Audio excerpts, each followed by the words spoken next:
उज्जैन में राजा विक्रमादित्य का स्वर्णिम शासन था। उनके न्याय और पराक्रम की गूंज दूर दूर तक फैली हुई थी। एक दिन राज दरबार में एक गरीब किसान धनपाल रोते हुए पहुंचा। महाराज, मेरी सहायता कीजिए। क्या हुआ और क्या नाम है तुम्हारा?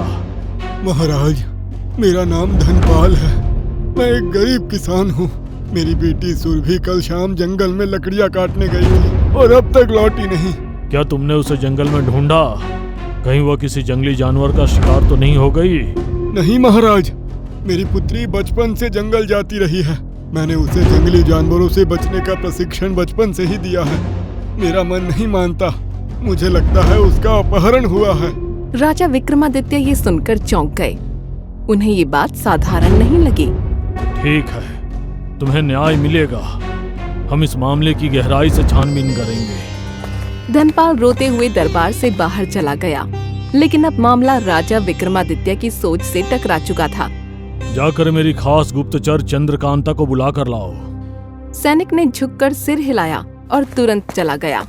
कुछ ही समय में चंद्रकांता दरबार में उपस्थित थी। आज सुबह एक किसान धनपाल आया था। उसकी बेटी सुरभि जंगल गई थी और अब तक लौटी नहीं। बात असाधारण है। मैं चाहता हूं तुम अपने दो सबसे भरोसेमंद जासूस विवेक और धवल को बुलाकर तुरंत खोज शुरू करो। जैसे आज्ञा महाराज। चंद्रकांता सिर झुकाकर वहां से निकल गई। उज्जैन का गुप्त तंत्र अब सक्रिय हो चुका था। अगले ही दिन चंद्रकांता फिर राजा के समक्ष उपस्थित हुई। उसके चेहरे पर चिंता थी। महाराज, विवेक और धवल की छानबीन से एक महत्वपूर्ण सूचना मिली है।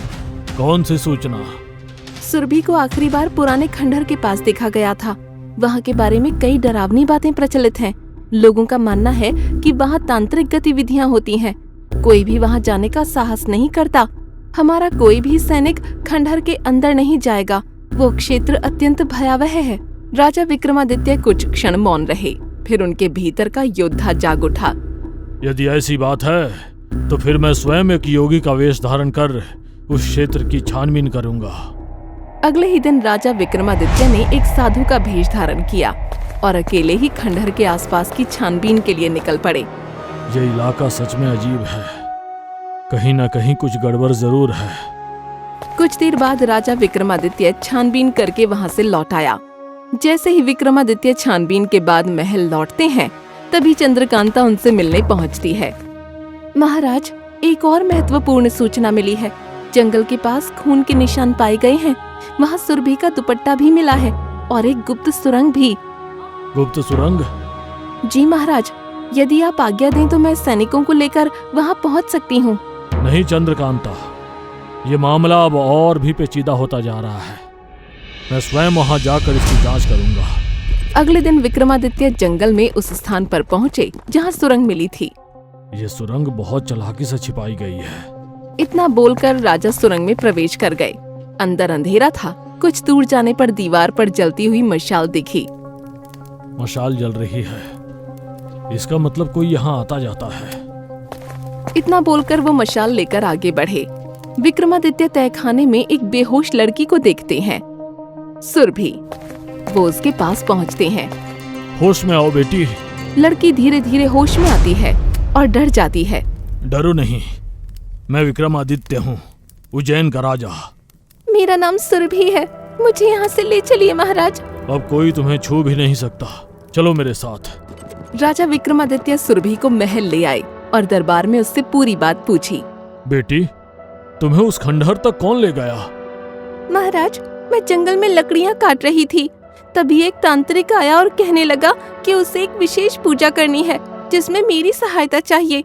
उसने कहा मैं कोई विशेष आत्मा हूँ। तुमने उस पर भरोसा कैसे किया? मुझे नहीं मालूम था कि वो पाखंडी है। उसने मुझे खंडहर में ले जाकर बेहोश कर दिया। क्या तुम्हें कुछ और याद है? जब मैं बेहोश हो रही थी, मैंने देखा वहाँ एक महिला बैठी पूजा कर रही थी। उसका चेहरा साफ साफ नहीं दिखा, पर उसकी आवाज मुझे पहचान में आई। किसकी आवाज? महाराज, आप बुरा मानेंगे। नहीं बेटी, हम सच्चाई की तह तक जाना चाहते हैं। महाराज, उसकी आवाज आपकी रानी पद्मिनी से बहुत मिलती जुलती थी। और कुछ याद है? हाँ महाराज, बेहोशी की हालत में तांत्रिक जो मंत्र पढ़ रहा था, उसकी आवाज मेरे कानों में गूंज रही थी। वो मंत्र मुझे अब भी याद हैं। राजा विक्रमादित्य की आंखों में अब संशय नहीं बल्कि निर्णय था। उसने तुरंत धनपाल को बुलवाया। धनपाल, तुम्हारी पुत्री अब सुरक्षित है, उसे अपने घर ले जाओ। मेरी बच्ची सुरभि, तुम्हें देखकर मेरी आत्मा को शांति मिली। महाराज, आपका ऋण कभी नहीं चुका सकता। धनपाल ने कांपते हाथों से अपनी पुत्री का हाथ थामा और घर लौट गया। राजा विक्रमादित्य बिना समय गंवाए सीधा रानी पद्मिनी के पास पहुंचा। क्या तुम कभी जंगल के खंडहर की तरफ गई हो? किस खंडहर की बात कर रहे हैं आप? वही खंडहर जो राज्य के जंगलों के भीतर है, जहाँ काली तंत्र क्रियाएं होती है। आप क्या कह रहे हैं महाराज?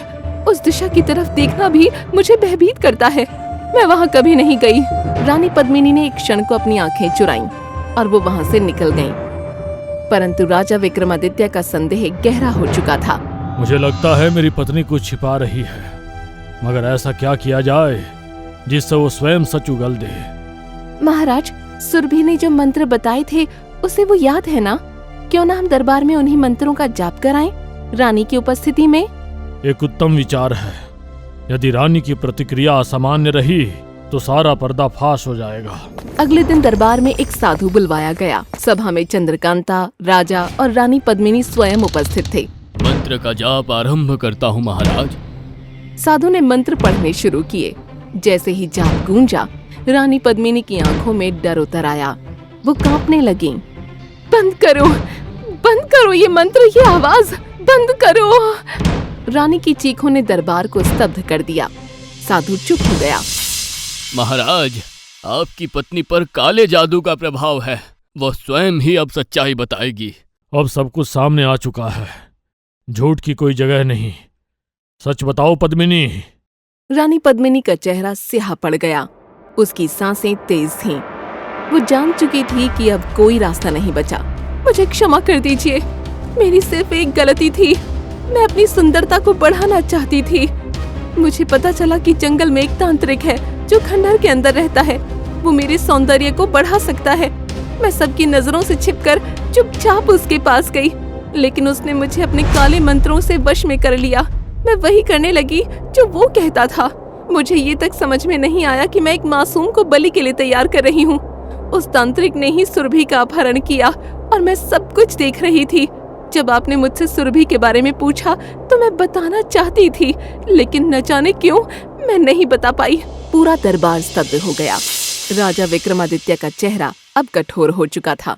तुमने अपनी इच्छाओं के चलते न केवल राज्य की मर्यादा को ठेस पहुंचाई पद्मिनी, बल्कि एक निर्दोष की जान को भी खतरे में डाल दिया। चाहे तुम रानी हो, लेकिन न्याय सबके लिए समान होता है। रानी पद्मिनी, अब तुम्हें ये राज्य छोड़कर वनवास जाना होगा और अपना शेष जीवन प्रायश्चित में बिताना होगा। तुरंत मेरी आंखों के सामने से दूर हो जाओ।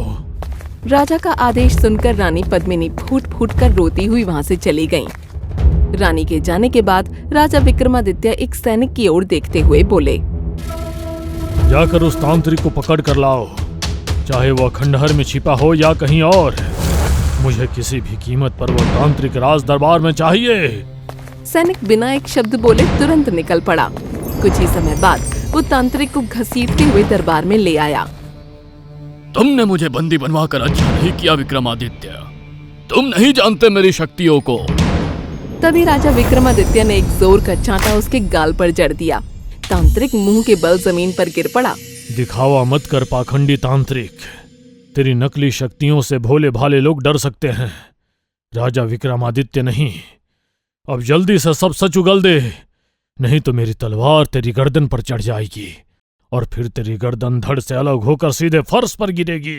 राजा की तेज स्वर और क्रोध से कांपता हुआ तांत्रिक घुटनों पर गिर पड़ा।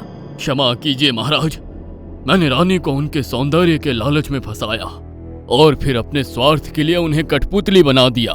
मेरी योजना थी एक विशेष आत्मा की बलि से मुझे अत्यंत शक्तियां मिलेंगी। तेरा अपराध इतना घृणित है कि तुझे धरती पर जीने का कोई अधिकार नहीं, परंतु मैं तुझे मृत्यु दंड नहीं दूंगा। तेरे लिए सबसे बड़ी सजा यही होगी कि तुझे जीवन भर काल कोठरी में सड़ना पड़ेगा।